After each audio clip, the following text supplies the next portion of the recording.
خلیفہ بغداد خلیفہ ہارون رشید کا دور ہے۔ تو خلیفہ بغداد خلیفہ ہارون رشید ایک دن نا ان کے بغداد شہر میں ہوتا یہ ہے کہ ایک مرتبہ کسی کی قتل ہو جاتی ہے۔ اب قتل کس نے کیا کسی کو نہیں پتا، لیکن قتل کی ملزم کو تلاش کرنے کے لیے 20 لوگ پکڑے جاتے ہیں۔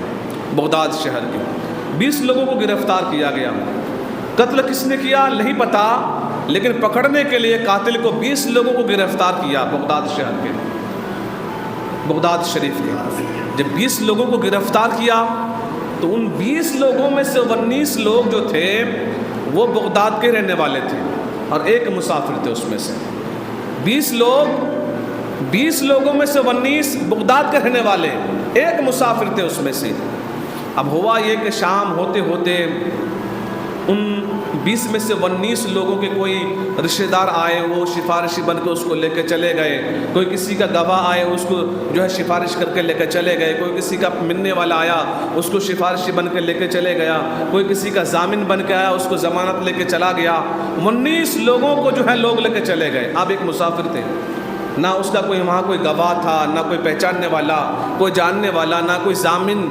جب رات ہوئی تو سارے 19 کو تو چھڑا کے لوگ لے کے چلے گئے، تنہا یہ مسافر بندہ بچا۔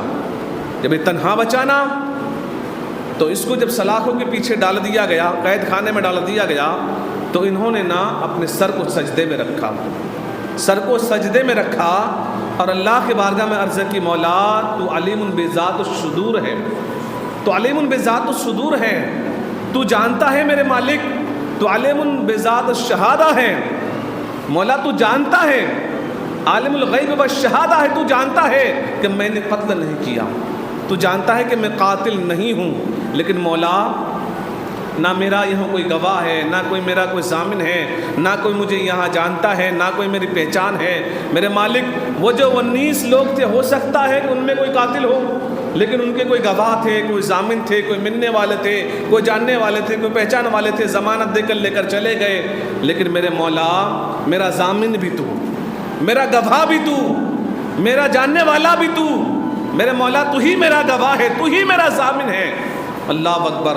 لکھتے ہیں فرماتے ہیں کہ بندہ سر کو سجدے میں رکھ کر تنہائی میں رب کو پکارا، اللہ کو جب پکارا، اللہ کو پکارا، اللہ کو گواہ بنایا کہ مالک تو جانتا ہے کہ میں قاتل نہیں ہوں، میں نے قتل نہیں کیا ہے، تو جانتا ہے۔ جب اس نے اپنے رب کو پکارا نا اللہ کو، تو روایت میں آتا ہے کہ ہارون رشید سویا ہوا تھا، اپنے بستر پر خواب خرگوش میں سویا ہوا تھا، تو ہارون رشید کو نا ایسا محسوس ہوا کہ کسی نے جھکجور کر کے اس کو جگایا ہو۔ ہارون رشید تو سو رہا ہے، جھکجور کر کے جگایا ہو۔ ہارون رشید کہتا ہے کہ میں اٹھ کے بیٹھ گیا، ایک دم سے مجھے کسی نے ایسا لگا کہ جھکجور کر کے جگایا کہ تو سو رہا ہے اور میرا بندہ وہاں قید خانے میں ہے، وہ مضطرب کے عالم میں ہے، درد کے عالم میں مجھے پکار رہا ہے۔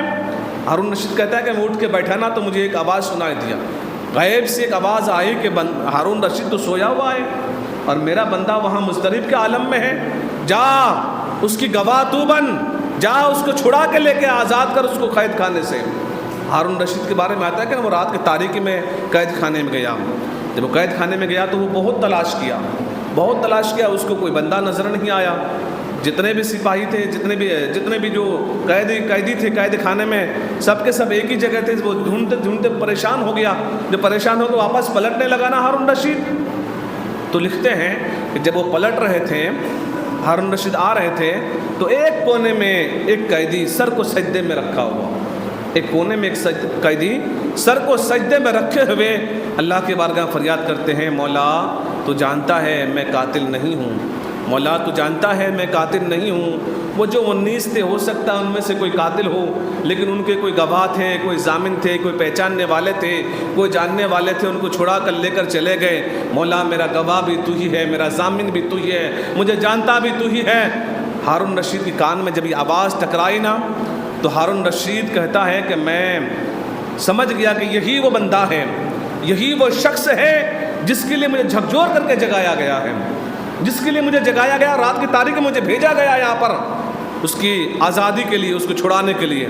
ہارون رشید نے سپاہی کو حکم دیا کہ اس کو جو آزاد کرو، اس کو باہر نکالو۔ باہر نکالا، ہارون رشید نے اس کو سینے سے لگایا، سینے سے لگانے کے بعد اپنے محل میں لے کے گئے اور کہا کہ رات بھر آرام کرو، صبح دیکھتے ہیں کہ معاملہ کیا ہوتا ہے، صبح دیکھا جائے گا معاملہ کیا ہوگا۔ جب صبح ہوئی تو ہارون رشید نے وزیر کو بلایا اور کہا کہ وزیر، وہ جو قیدی رات کو چھڑا کے لائے تھے اس کو غسل دو، غسل دینے کے بعد اس کو شاہی لباس پہناؤ اور شاہی لباس پہنا کر کے میرے دربار میں لے کے آؤ، میرے تختے کے پاس اس کو بٹھاؤ۔ اور پھر ہارون رشید نے ایک دوسرے سپاہی کو حکم دیا کہ جاؤ پورے شہر بغداد میں اعلان کر دو اور سب کو بتا دو کہ آؤ آؤ دیکھو یہ وہ بندہ ہے کہ جس کی ضمانت اللہ تبارک و تعالیٰ نے لی ہے۔ جب کوئی بندہ اللہ کو پکارتا ہے نا، اللہ کے ذات پہ یقین رکھ کے، تو پھر اللہ اس کو تنہا نہیں چھوڑتا۔ ہم سوچتے ہیں کہ کیسے ہوگا، کہاں سے ہوگا، کس طرح سے ہوگا، کیسے ہوگا۔ یاد رکھنا اللہ رب العزت جو ہے نا کسی وسیلے کا یا کسی چیز کا محتاج نہیں، کہ کسی کے ذریعے کا محتاج نہیں، وسیلہ پسند کرتا ہے۔